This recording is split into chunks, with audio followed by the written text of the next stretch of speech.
acompañarnos en esta hora.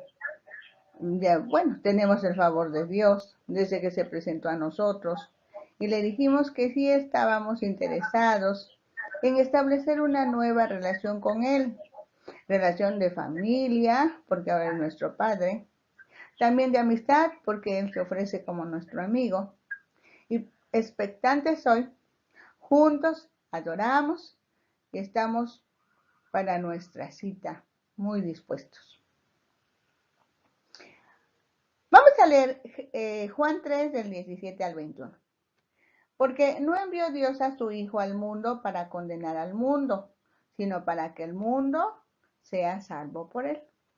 El que cree no es condenado, pero el que no cree ya ha sido condenado, porque no ha creído en el nombre del unigénito Hijo de Dios.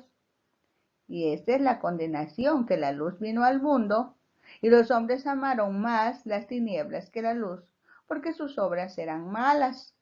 Porque todo aquel que hace lo malo aborrece la luz y no viene a la luz para que sus obras no sean reprendidas. Mas el que practica la verdad viene a la luz para que sea manifiesto que sus obras son hechas en Dios. Ahora leamos esta paráfrasis. La paráfrasis es esto mismo que leímos, pero con otras palabras sin que se cambie el significado.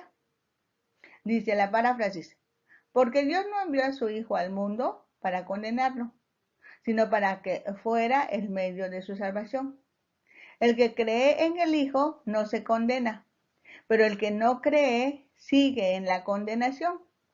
La razón de esta condenación es que la luz ha venido al mundo y la gente prefirió la oscuridad a la luz porque sus obras eran malas. Todos los que hacen cosas condenables aborrecen la luz y no vienen a ella porque sus obras están sentenciadas. Pero los que ponen la verdad en acción vienen a la luz para que todos puedan ver sus obras, porque las hacen de acuerdo con Dios. Con este pensamiento, Juan cierra con broche de oro lo que viene diciendo desde el encuentro de Jesús con Nicodemo. Ahora yo quiero decirlo en mis propias palabras. Esto es una demostración del respeto que Dios tiene hacia la humanidad en general y hacia cada persona en particular. Porque la verdad es que Dios, que creó al hombre a su imagen y semejanza, también le dio libre albedrío o voluntad, y en todos los casos Dios le dará una explicación amplia al ser humano para que el ser humano pueda tomar decisiones. La primera decisión es creer que lo que Dios dice es verdad y obedecer su voluntad, o no creer y por lo mismo no obedecer. Dios dice que todos los hombres pecaron o desobedecieron, porque al pecar o desobedecer a Adán, todos sus descendientes tienen esa naturaleza pecaminosa, desobediente, y por eso todos estamos destituidos, estamos fuera, estamos perdidos, estamos alejados de Dios. Lo que impide esa relación con Dios es el pecado. Pero para quitar el pecado, se necesitó que Jesús, el Hijo de Dios, pagara la deuda. Y Dios su Padre entregó en sacrificio a Jesús como pago de la deuda de toda la humanidad. Pero ahora se necesita, fíjense lo que se necesita que nosotros lo sepamos, porque muchas veces como no lo sabemos, pues no tenemos elementos para tomar decisiones.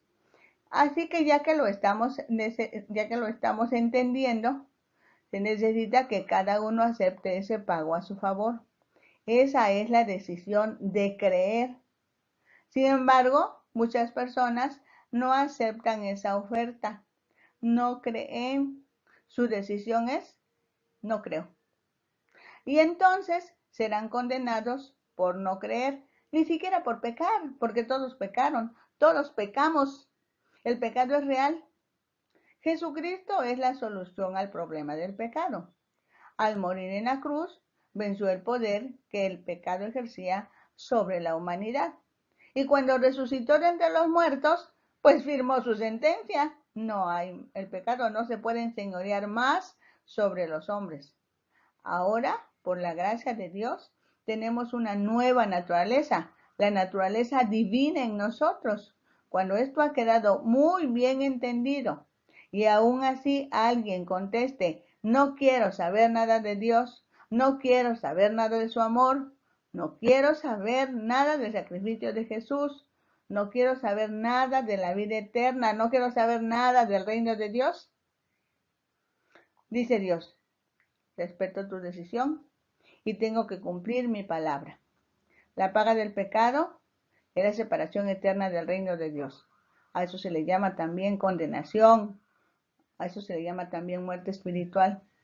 Pero fue decidida por la persona, no por Dios. La palabra clave en todo este capítulo es creer. Solo cree.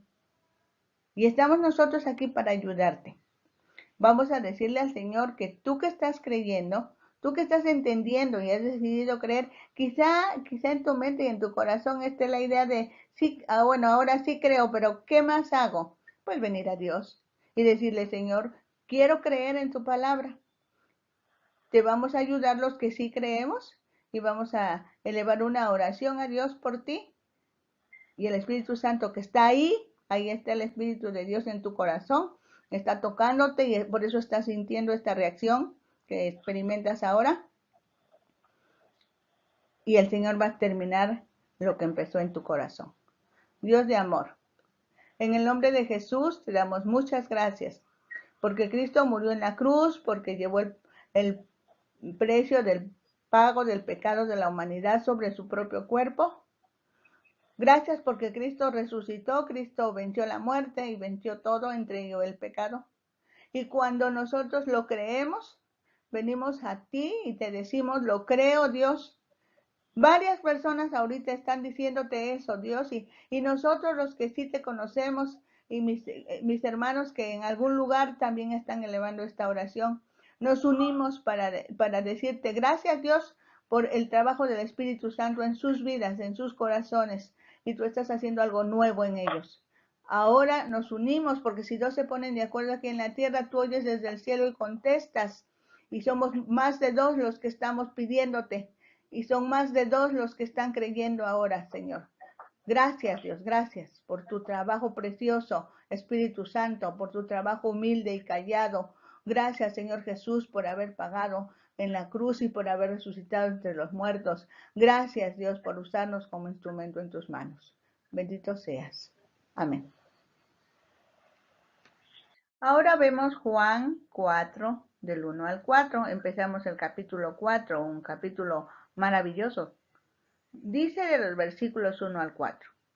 Cuando, pues, el Señor entendió que los fariseos habían oído decir, Jesús hace y bautiza más discípulos que Juan,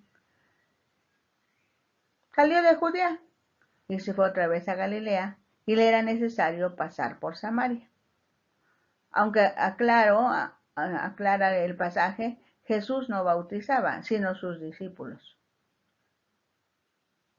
El Señor Jesús salió de Judea y se fue otra vez a Galilea. Decimos aquí no tiene fecha. ¿Cuándo fue eso? No dice la fecha. No dice la hora, pero sí dice la ocasión. ¿Qué pasó o qué había pasado? ¿Cuándo se fue el Señor Jesús de Judea a Galilea? El Señor Jesús se dio cuenta de algo. Los fariseos habían oído decir que Jesús tenía más seguidores que Juan Bautista, y esto ocasionaría problemas a Jesús.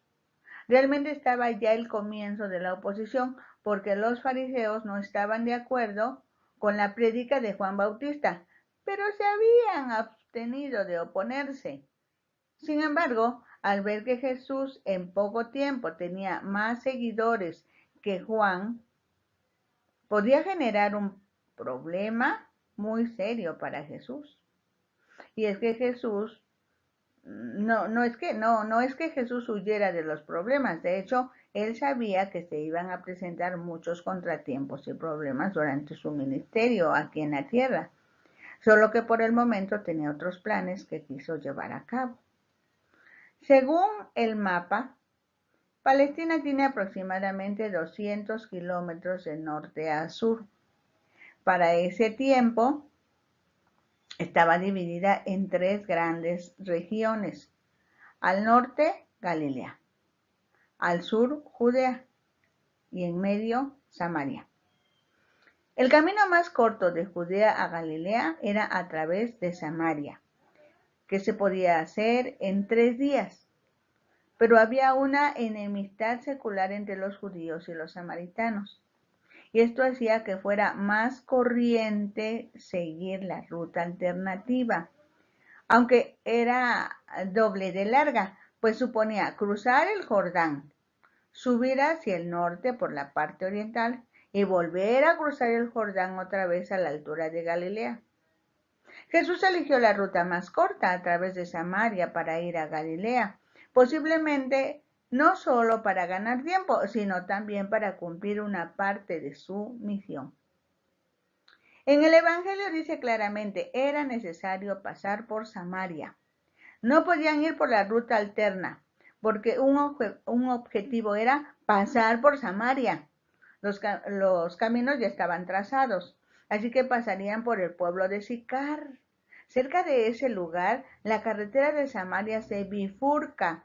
Una rama va hacia el nordeste y la otra hacia el oeste y luego al norte. En la bifurcación se encuentra todavía el pozo de Jacob. Esta era una zona de recuerdos históricos. Allí estaba la parcela que había comprado Jacob. Jacob, el patriarca, ya en el lecho de muerte, le había legado ese terreno a José. Y cuando José murió en Egipto, llevaron su cuerpo a enterrar allí. Así es que había muchos recuerdos del pasado en aquel lugar. El pozo mismo tenía más de 30 metros de profundidad. No es un manantial, sino que el agua llega ahí filtrándose por las tierras alrededor y se forma un depósito. Pero está claro que era ya entonces un pozo bien hondo, del que no se podía sacar agua, a menos que se tuviera con qué. Cuando Jesús y su pequeña compañía llegaron a la bifurcación de la carretera, Jesús se sentó a descansar. El día era para los judíos desde las 6 de la mañana hasta las 6 de la tarde. Así es que lo que llama la versión Reina Valera la hora sexta era el mediodía, cuando más calor hacía, y Jesús estaba cansado y sediento del viaje. Conviene que revisemos el porqué de la enemistad entre judíos y samaritanos. Bien, después que el reino del norte, con su capital Samaria, cayó en manos de los asirios por allá por los años 700 a.C., deportaron muchos judíos a Asiria, hacia el norte, y trajeron extranjeros para que se establecieran allí y ayudaran a mantener la paz. Entonces, del matrimonio entre aquellos extranjeros y los judíos que quedaron, surgió una raza mixta, impura en la opinión de los judíos que vivían en Judá, el reino del sur. Los judíos puros odiaban esa raza mixta, que eran los samaritanos. ¿Por qué la odiaban? Pues porque decían que ellos habían desobedecido a Dios al contraer matrimonio con otros pueblos. Se sentían como que traicionaron a su gente y a su nación. Entonces los samaritanos establecieron un lugar alterno de adoración en el monte Gerizim, paralelo al templo de Jerusalén, destruido 150 años atrás. O sea, para el momento en que Jesús estaba ahí, tampoco existía el templo de Jerusalén. El profeta Isaías llamó a esta región Galilea de los Gentiles. El profeta Isaías escribió 700, 600 años antes de Cristo. Y decía de ellos que era un pueblo asentado en tinieblas y que estaba en sombra de muerte. Los judíos hacían todo lo posible por no viajar a través de Samaria, pero Jesús no tenía motivos para vivir con esas restricciones culturales. La ruta a través de Samaria era más corta y esa fue la que tomó. Jesús nos enseña a distinguir los acontecimientos y a anticiparnos a los hechos, pues sabía que los fariseos no estarían de acuerdo con su enseñanza. Entonces tomó decisiones y continuó con el trabajo que estaba empezando. Jesús tenía y tiene el control en la mano. Solo nosotros debemos aprender a depender de él.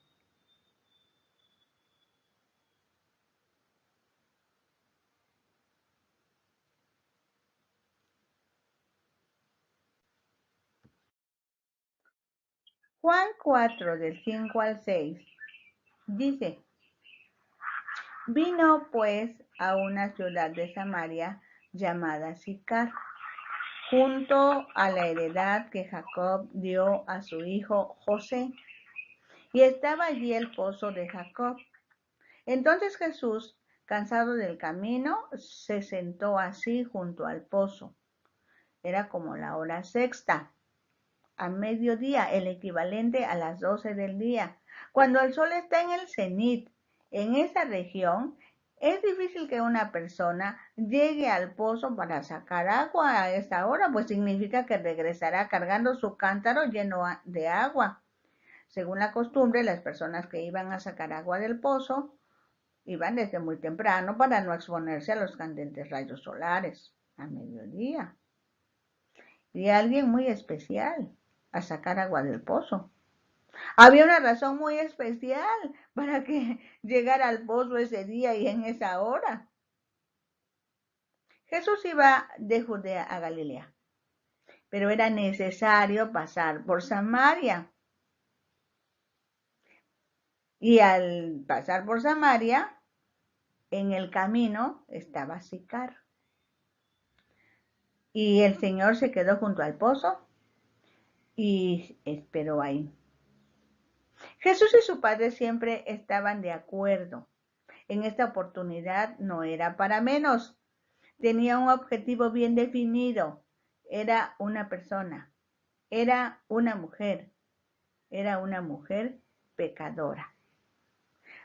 ¿Te parece interesante esto? Así como que de repente, sí, se quedó el Señor Jesús ahí, llegó la mujer, pero cuando estamos viendo el clima, cuando estamos viendo el trabajo, cuando estamos viendo que no era nada así por casualidad. Hoy día algunos dicen, esta es una diosidencia, es decir, Dios ocasionó todo esto. Había una razón bien poderosa, había algo planeado por Dios, era la gracia para esta mujer. Seguramente para Jesús es necesario que tú estés escuchando. Precisamente hoy tú estás escuchando. No te distraigas, por favor. Atiende para que entiendas lo que Jesús quiere que escuches. Quiere que sepas y sobre todo que tomes decisiones adecuadas. Es tu día, es tu oportunidad. El Señor está esperándote. Tú estás también ya listo. Estás expectante. Algo va a pasar en este momento.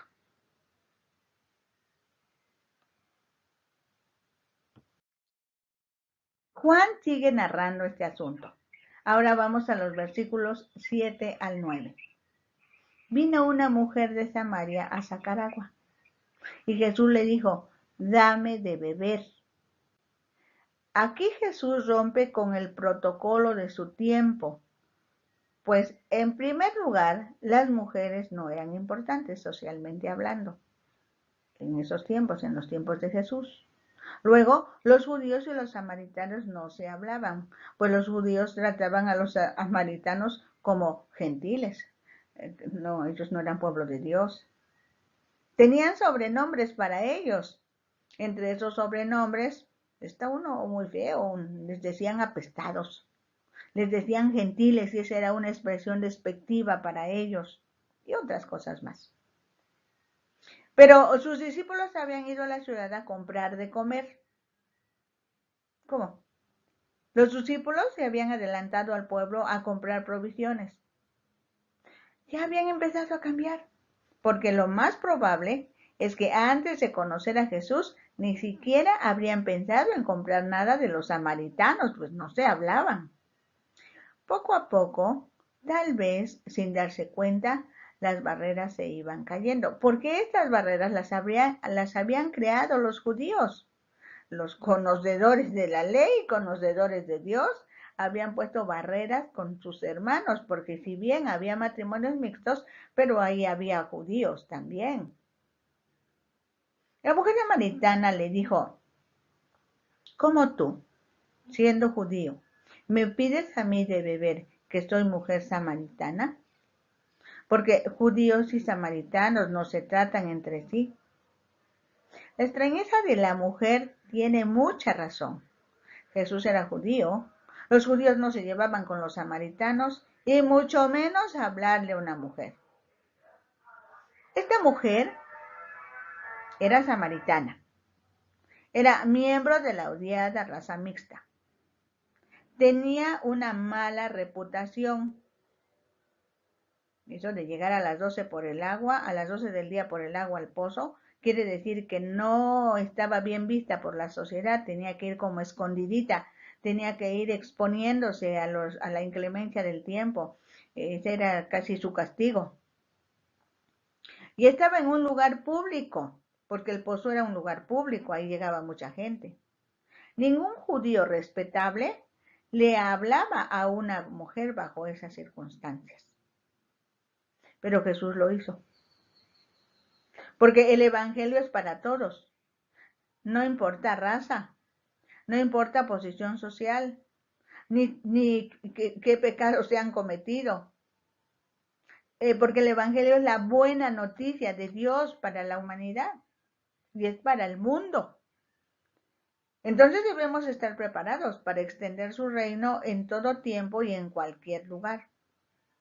Nosotros, tú y yo, somos hijos de Dios y ahora somos representantes del reino y estamos para extender el reino. Por eso decimos que debemos estar preparados, porque en algún momento determinado Dios necesite que nosotros le entreguemos la palabra a alguien en un lugar público, en el parque, en la playa, a lo mejor en el centro comercial, en el lugar donde estamos esperando para retirar un dinero del cajero, en el lugar donde estemos esperando el autobús, donde estemos haciendo una fila para comprar tortillas. Puede ser que tengamos que darle una palabra a alguien.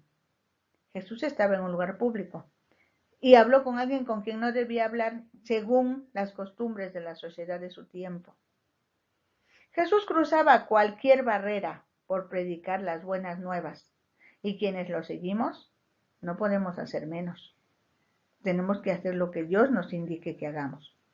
No cometamos imprudencias. A veces nosotros, de nuestro real saber y entender, vamos y hablamos a donde no tenemos que hacerlo. Tenemos que esperar que Dios nos dé instrucciones precisas a nuestra mente, a nuestro corazón. Y por cierto, algunos que están escuchando ahorita, quiero decirles, si Jesús quiere hablar contigo, hablará. No importan las reglas de la sociedad. No importan los impedimentos que tú u otros tramen. Y si estás escuchando esta historia, es porque seguramente Dios quiere establecer esa relación contigo. Pon atención, pues muchas veces Jesús se comunica con nosotros en la cotidianeidad de la vida, en las actividades que realizas diariamente. Solo debes estar atento a su voz.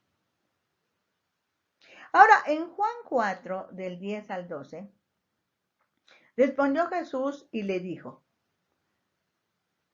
si conocieras el don de Dios, ¿y quién es el que te dice, dame de beber?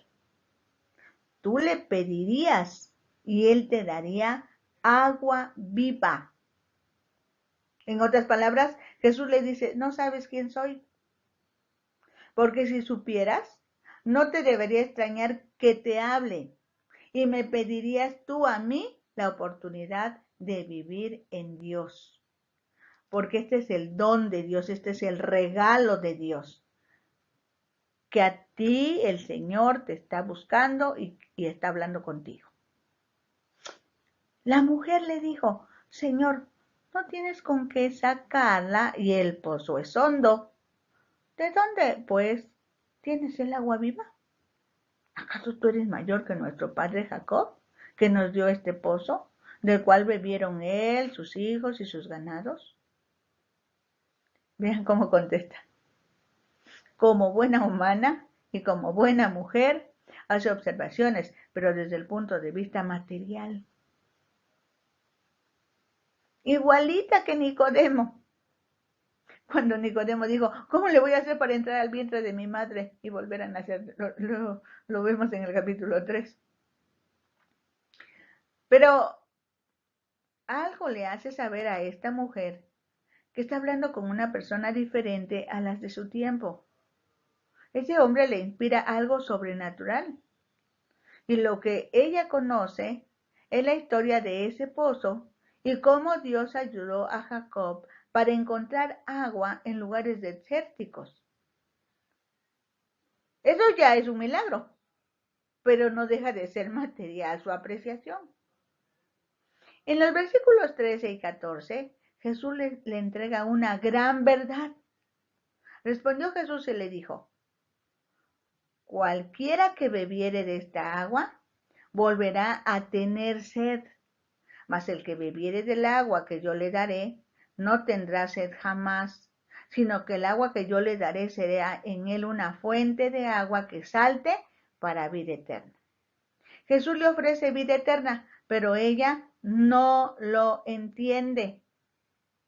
Es lo que dice el versículo 15. La mujer le dijo, Señor, dame esa agua, para que no tenga yo sed, ni venga aquí a sacarla. La mujer muestra su humanidad. No entiende el lenguaje de Jesús. Y eso también nos pasa a nosotros. Jesús quiere que pongamos atención en las cosas del cielo y nosotros estamos enfrascados en las cosas de la tierra. La mujer confundió las dos clases de agua porque no sabía que espiritualmente también hay hambre y sed y que solo se sacian espiritualmente por medio de la palabra viviente. La palabra viviente es Jesucristo. Y por medio de la palabra escrita es la Biblia. En ese momento, la mujer tenía frente a sí a Jesucristo, la palabra viviente. Él podía saciar su sed, por eso le dice el Señor. Si conocieras el don de Dios, si conocieras el regalo que Dios te está dando, si supieras quién está frente a ti y te está pidiendo agua, al contrario, tú le dirías, dame, porque si tú me das esa agua, yo voy a estar saciada espiritualmente. Pero no, ella no lo sabía, ella no lo entendía. La mujer creía erróneamente que si recibía el agua que Jesús le ofrecía, no tendría que volver al pozo cada día. Estaba interesada en el mensaje de Jesús porque pensaba que le brindaba una vida fácil. Ya no ir al pozo, ya no ir bajo los candentes rayos del sol, ya no llevar el cántaro cargando, ya no exponerse a las malas miradas, a los malos tratos de sus vecinos. Pero Cristo no vino a quitar las dificultades. Esto es algo muy importante. Cristo no vino a quitar las dificultades, sino vino a cambiar nuestro interior y a darnos poder para enfrentarlos con la ayuda de Dios. Esto es muy diferente. Enseguida aparece que Jesús le cambia la conversación en ese escrito. Pues le dice que llame a su marido, a lo que ella responde en el mismo sentido terrenal. No tengo marido. Pero Jesús la lleva en la conversación y le demuestra cómo se relaciona el mundo espiritual con el mundo terrenal de manera natural, al explicarle que efectivamente no tiene marido porque ha tenido 5 maridos y con el hombre que vive ahora no puede decir que es su marido. Para la mujer fue una sorpresa comprobar que Jesús conocía a la perfección su vida privada. Se sintió exhibida y prefirió cambiar la conversación. Al parecer, para salir de este señalamiento puntual que le había hecho el Señor Jesús. Pero seguramente sin quererlo, este intercambio de ideas la llevó al punto crucial de su vida, que era la comunión con Dios, era entender su necesidad espiritual, porque precisamente por eso tenía esa vida desordenada, porque espiritualmente ella no tenía vida, ella estaba separada de Dios, y separados de Dios no distinguimos entre lo que a Dios le gusta y a lo que a Dios no le gusta. Vean, la trajo de su vida material y física a la vida espiritual. Y la sorprende con ese toque del Espíritu Santo, confrontándola con su realidad.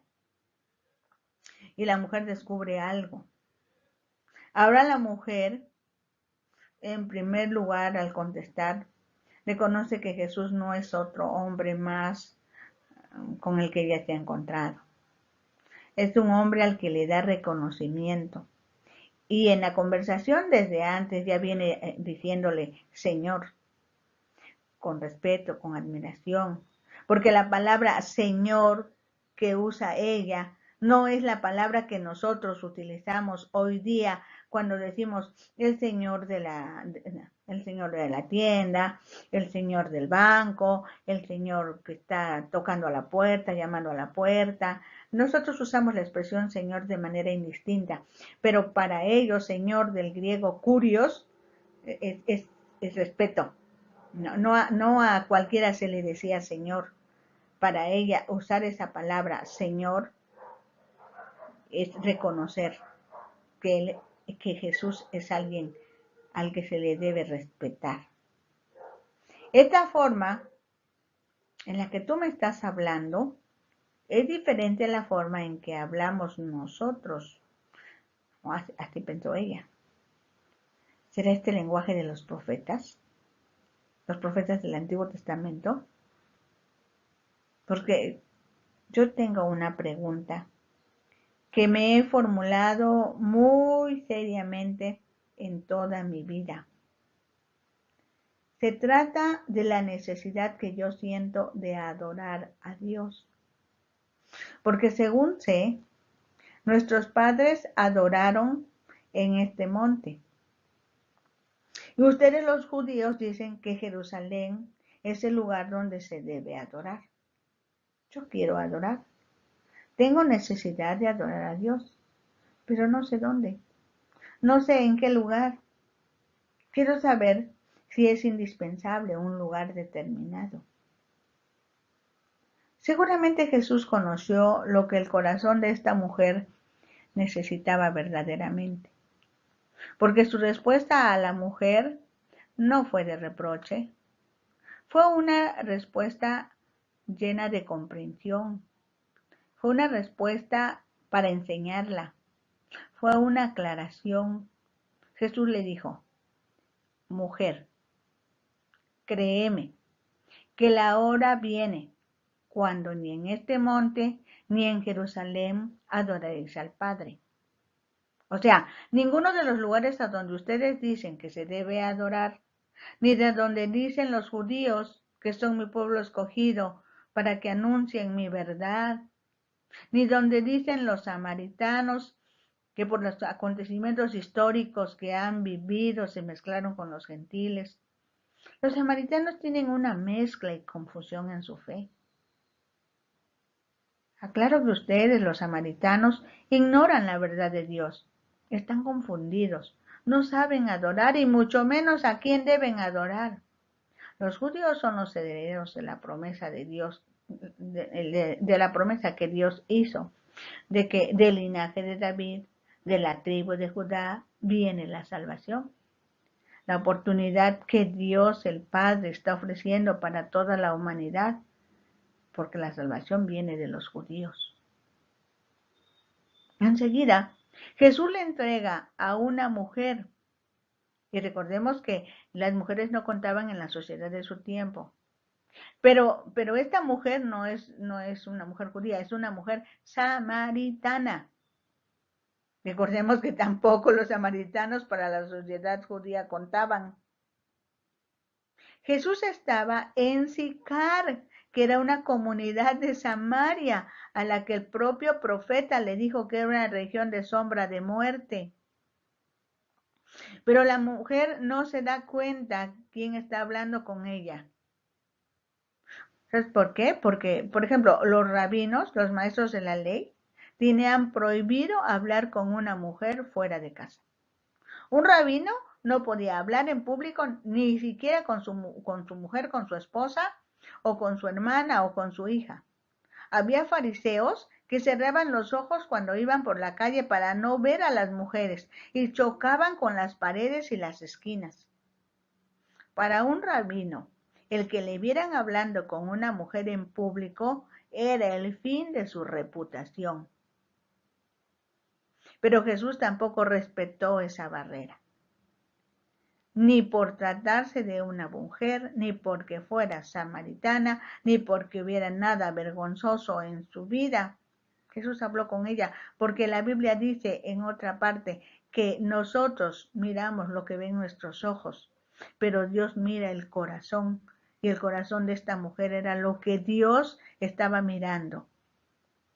Pues Jesús fue quien inició la conversación con ella.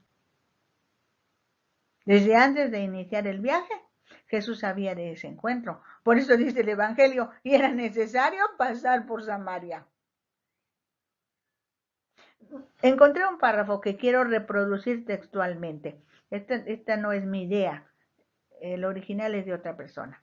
Pero me llama la atención este párrafo y por eso hago énfasis en que lo voy a leer así, textualmente. Miren ustedes. Ahí estaba el Hijo de Dios. Estaba cansado, estaba débil y estaba sediento. Ahí estaba el más santo de los hombres, escuchando con simpatía y comprensión una triste historia, porque eso de que 5 maridos has tenido no es algo tan bonito. Aquí estaba Jesús pasando las barreras de la raza y de las costumbres judías tan exigentes. Aquí tenemos el principio de la universalidad del Evangelio. Aquí está Dios no en teoría, sino en acción.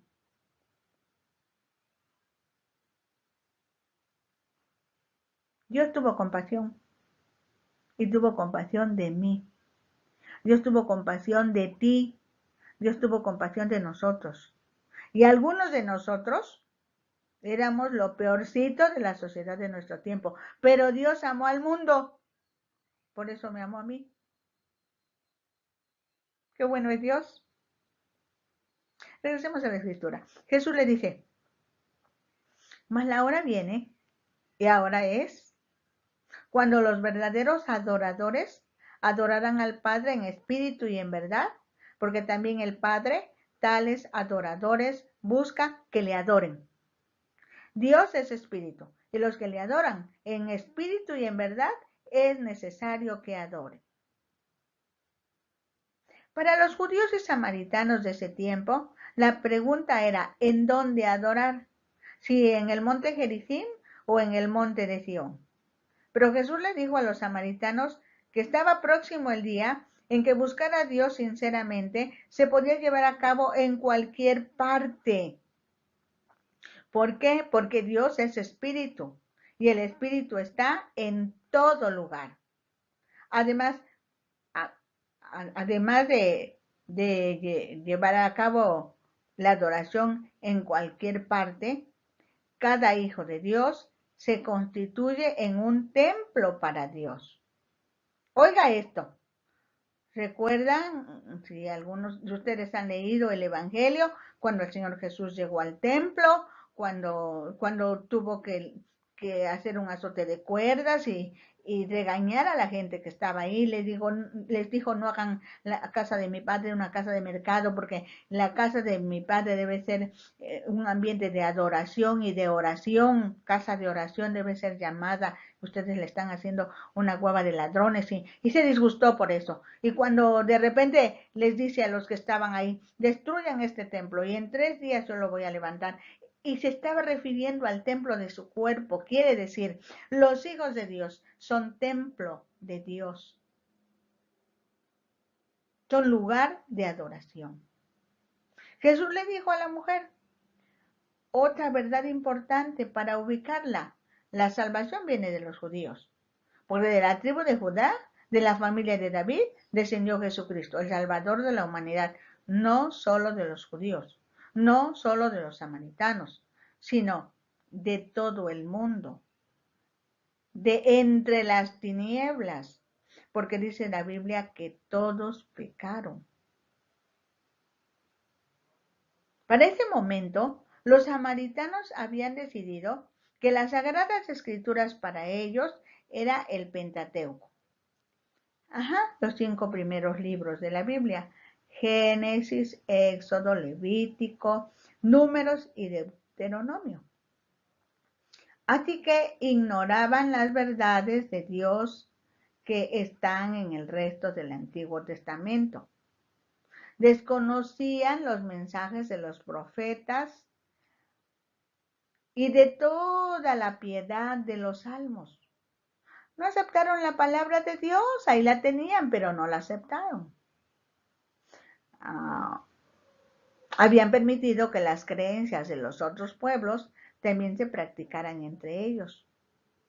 Como ya hemos visto, los extranjeros que los asirios llevaron a vivir en Samaria trajeron sus propios dioses.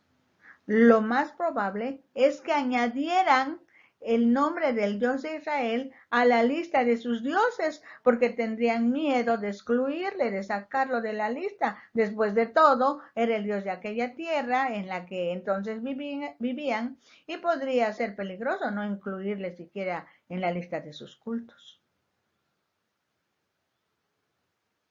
¿Les parece que nosotros, algunos de nosotros, nos hemos envuelto así en esas cosas? Sí, Jesús es Dios, Jesucristo es Dios, es el Hijo de Dios. Sí, está Dios el Padre, sí, está Dios el Espíritu Santo, pero también está este otro y este otro y este otro. Es un Dios más. Lo importante, entonces, es la expresión de Jesús. Ahora es. Cuando los verdaderos adoradores adorarán al Padre en espíritu y en verdad, porque también el Padre tales adoradores busca que le adoren. Dios es espíritu, y los que le adoran en espíritu y en verdad es necesario que adoren. Es preciso detenernos aquí. Llama la atención que se hable en presente. Ahora es. Que en este pasaje siempre será en presente. Ahora es. Aunque el Evangelio se escribió a finales del primer siglo de la era cristiana, o sea, esto se escribió hace más de 2000 años, en ese momento leyeron ellos, ahora es, cuando los verdaderos adoradores. ¿Cuándo? Indica el momento, la fecha. Ahora es, en presente. Ahora es, los verdaderos, puntualiza. Pero deja ver que pueden existir varios tipos de adoradores. El primero que surgiría después de verdadero será el de no verdadero, el falso, el imitador. Pero al puntualizar hace referencia a los verdaderos. Enseguida expresa que se está refiriendo a los adoradores. Los adoradores son los que rinden su vida a la majestad de Dios. Reconocen que solo Dios merece ser alabado, respetado, obedecido, en una palabra, adorado, y que la adoración es un estilo de vida. No es lo que hacemos en el culto cuando todos nos reunimos, que cantamos. Eso está bien, pero no es todo. No es cuando estamos unidos orando. Eso está bien, pero no es todo. Es un estilo de vida, de rendir nuestra vida al Señor, en donde vamos a respetarlo, en donde vamos a obedecerlo, en donde vamos a ver qué dice su palabra para saber qué obedecer. Y además esa adoración es en espíritu. Sale del espíritu humano dirigida al espíritu de Dios. Es totalmente espiritual. No se puede ver con el ojo humano, sino con los sentimientos espirituales que Dios despierta en los que son sus hijos, sus servidores, a los que forman parte de su reino. Entonces no son sacrificios de animales o sacrificios de personas. No son, dijimos, alabanzas, cantos o canciones lentas o avivadas dirigidas a Dios. No son ofrendas en especie, no son ofrendas en dinero, no es el pago del diezmo. No son los cultos que se ofrecen en los templos, eso no, eso es una parte de la adoración. La adoración en espíritu es reconocer en donde quiera que estemos que Dios es real, que Dios es verdadero, que Dios es espíritu invisible al ojo humano, que merece todo nuestro reconocimiento, todo nuestro respeto, toda nuestra entrega, toda nuestra obediencia, toda nuestra exaltación, toda nuestra alabanza. Y por lo mismo, la adoración debe ser verdadera, genuina, única, singular, auténtica. Completa la respuesta. Es necesario que adoren. Para los humanos, adorar es una necesidad que Dios puso en cada corazón. Es por ello que los humanos adoran. Y si no saben a quién adorar, y si no saben cómo adorar, ellos adoran a los ídolos. En otro tiempo adoraban a la madera, al yeso, pero hoy día todo lo que ocupa el lugar que a Dios le toca, ese es un ídolo. O sea, algunos dicen, yo no tengo ídolos. ¿Cómo crees, John? ¿Cómo crees?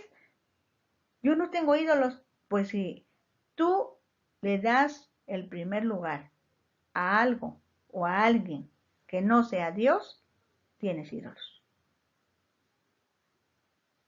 Parece que fue demasiado para la mujer, quien contestó, cuando venga el Mesías, el Cristo, el ungido de Dios, entonces lo entenderemos todo.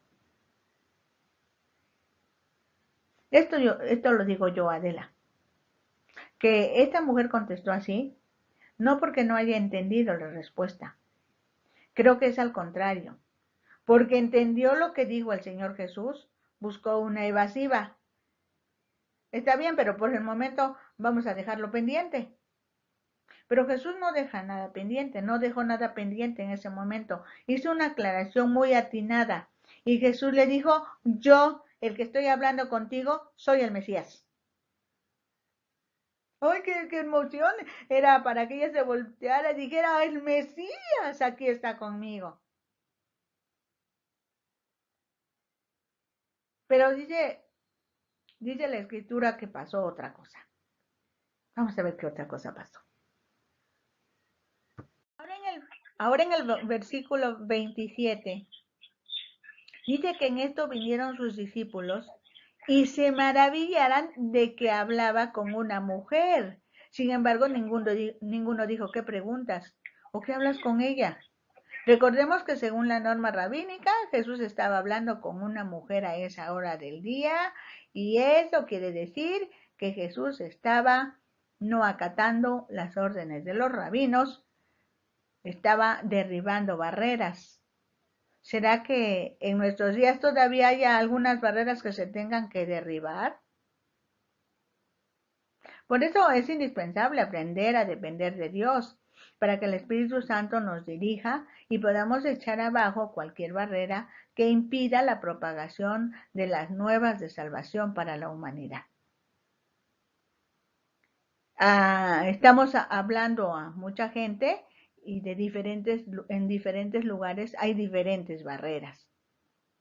Que Dios nos ayude a quitar, a echar abajo estas barreras. Sigue un detalle curiosamente revelador. Por muy sorprendidos que estuvieran los discípulos, no se les ocurrió preguntarle a la mujer qué buscaba o a Jesús por qué estaba hablando con ella. Tenían poco tiempo al lado del maestro, pero de algo estaban seguros. Lo que el maestro hiciera o dejara de hacer no estaba sujeto a calificación o corrección. Esta lección que nos dan los discípulos de Jesús es que nadie puede cuestionar las acciones y las demandas de Jesús. Por el contrario, nuestros prejuicios y convencionalismos deben quedar rendidos al Maestro. En alguna ocasión, un hermano va en el autobús y de repente el Espíritu Santo le dice: quiero que te sientes ahí junto a esa mujer y que le digas que la amo. El hermano dice: pero si yo no la conozco, nunca la he visto, nunca le he hablado. Y el Señor le dice: hazlo, hazlo. Pasaron el trayecto de 2 paradas del autobús y la mujer se baja y el hombre se queda, pues ya se bajó. Y le dice el Señor: te bajas, bájate. Y se bajó y la tuvo que alcanzar y tuvo que decirle: Dios te ama. Gracias a Dios, porque esa era una oportunidad que Dios le estaba dando a esa mujer. Debemos estar listos para obedecer a Dios. En los versículos 28 al 30, entonces la mujer dejó su cántaro y se fue a la ciudad y dijo a los hombres: venid, ved a un hombre que me ha dicho todo cuanto ha hecho. ¿No será este el Cristo? Fíjense, él les hizo la pregunta cuando realmente sería la afirmación. Encontré al Cristo, si el Señor Jesús le había dicho claramente: yo soy el que hablo contigo, yo soy el Cristo, yo soy el Mesías. Pero bueno, no totalmente, pero obedeció. Entonces salieron de la ciudad y vinieron a él. La mujer había sido transformada. Con todo y todo, ella había sufrido una transformación. Olvidó su situación personal de que era objeto en ese lugar. Fue a la ciudad y llamó a los de la comunidad: vengan, vengan, aquí está el hombre que me dijo todo lo que ha hecho. Y salieron de la ciudad y vinieron a él. Esto se cumplió lo que Dios quería, que vinieran, que oyeran otros más.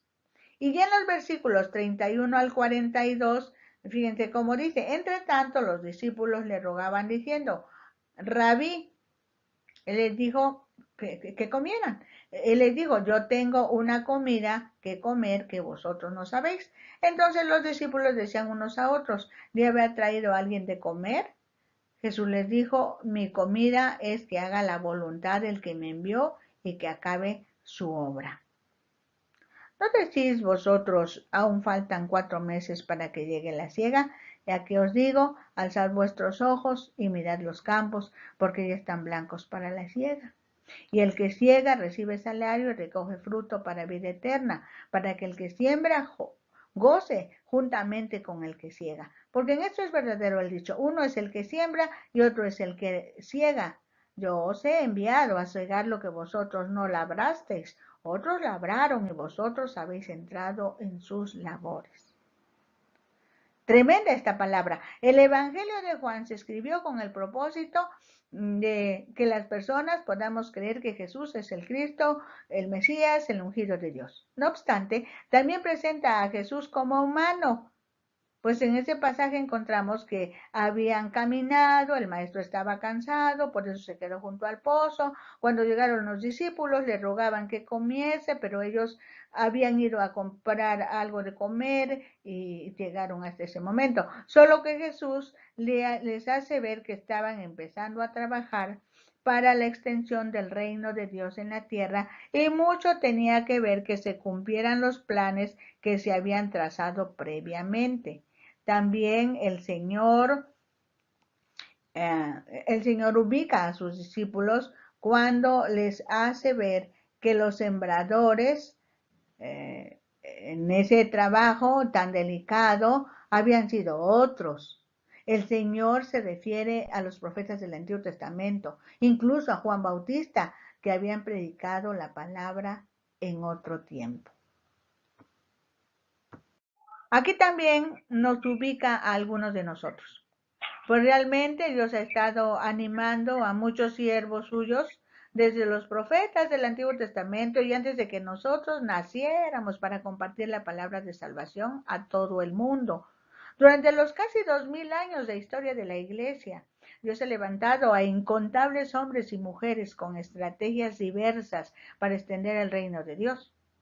Hoy tú y yo hemos entrado en el barbecho y estamos cosechando donde no sembramos, porque verdaderamente uno es el que siembra, otro es el que riega, otro es el que cosecha, pero el único que hace germinar, que hace crecer, que hace producir, se llama Dios. Los que estamos cosechando sin sembrar, démosle gracias a Dios por este alto honor de que somos objeto de parte de Dios, de haber entrado al barbecho. Y aquí quiero decir algo. Ventana Virtual es un tipo de barbecho. Agradezcamos a Dios por este ministerio. Agradezcamos a Dios por todos estos ministerios que se están levantando. Hagámoslo ya, Padre. Muchas gracias. En el nombre de Jesús nos acercamos humildemente para reconocer delante de ti el trabajo y la oportunidad que tenemos de servirte, de entregar tu palabra a través de esta plataforma Ventana Virtual. Gracias, Dios, por todos los que trabajan ahí, por todos los que participan, desde cómo empezó la primera idea, desde cómo el Espíritu Santo les ha ido llevando, y a los ministerios que están surgiendo, aprovechando estos adelantos tecnológicos, aprovechando estas oportunidades. Dios, gracias por ellos. Gracias porque se difunde tu palabra, se entrega, se esparce la semilla, Señor, y está cayendo en tierra buena. Agradecemos por ello, Señor. Muchas gracias por este privilegio que nos das a nosotros. Bendito seas, Dios. Gracias. Fíjense que desde el versículo 39 hasta el versículo 42, dice que muchos de los samaritanos de aquella ciudad creyeron en él por la palabra de la mujer que daba testimonio diciendo, me dijo todo lo que he hecho. Entonces vinieron los samaritanos a él y le rogaron que se quedase con ellos y se quedó allí 2 días. Y creyeron muchos más por la palabra de él y decían a la mujer, ya no creemos solamente por tu dicho, porque nosotros mismos hemos oído y sabemos que verdaderamente este es el Salvador del mundo, el Cristo. Esta es la mejor campaña de evangelismo, ¿verdad? Gloria a Dios. Aquí encontramos a varios actores en este pasaje.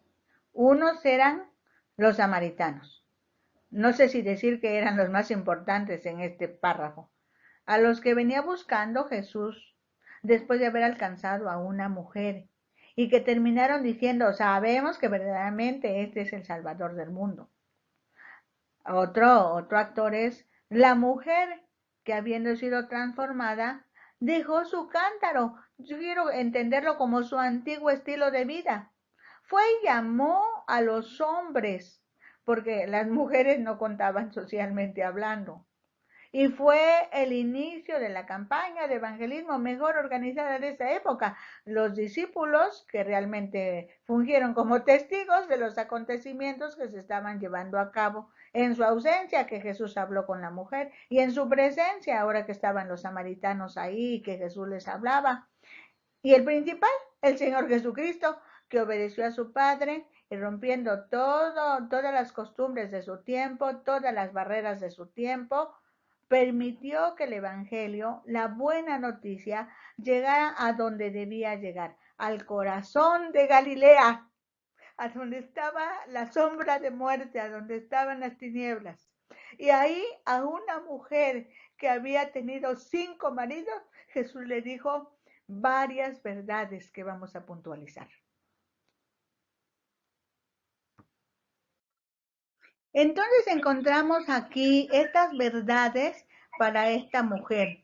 Pero estas verdades, aunque el Señor Jesús se las dijo a una mujer que pudiéramos decir cualquiera, que no era nada cualquiera porque Dios la escogió, pero son muy importantes. Primero es una revelación del Espíritu. Dios es Espíritu. Dios es Espíritu. Y los humanos deben adorar a Dios. ¿Cuáles humanos? todos, conozcan o no conozcan a Dios. Claro, como no lo conocen, no lo pueden adorar. De ahí la necesidad de enseñarles quién es Dios y que crean. Otra verdad importante es que no hay ningún lugar, ningún modo, ningún horario para adorar, porque adorar debe ser un estilo de vida. Cuando estés durmiendo, estás adorando. Cuando te estás bañando, estás adorando. Cuando te estás desvistiendo, estás adorando. Cuando estás comiendo, estás adorando. Cuando estás enseñando, cuando estás trabajando. Debe ser un estilo de vida. Y ese estilo de vida, por cierto, es personal. La adoración debe ser personal. Qué bueno que podamos estar todos juntos y cantemos al Señor y adoremos su nombre. Qué bueno, pero la adoración debe ser personal. Y la adoración debe ser en espíritu y en verdad. La vida espiritual se materializa. La vida espiritual se debe materializar. Y esto tiene consecuencias. Lo que pasó con esta mujer es que encontró al Señor y compartió la noticia. Por eso, esta es otra verdad. El que se encuentra con Jesús comparte esa buena noticia para que otros más puedan encontrarse. Y eso también es adoración.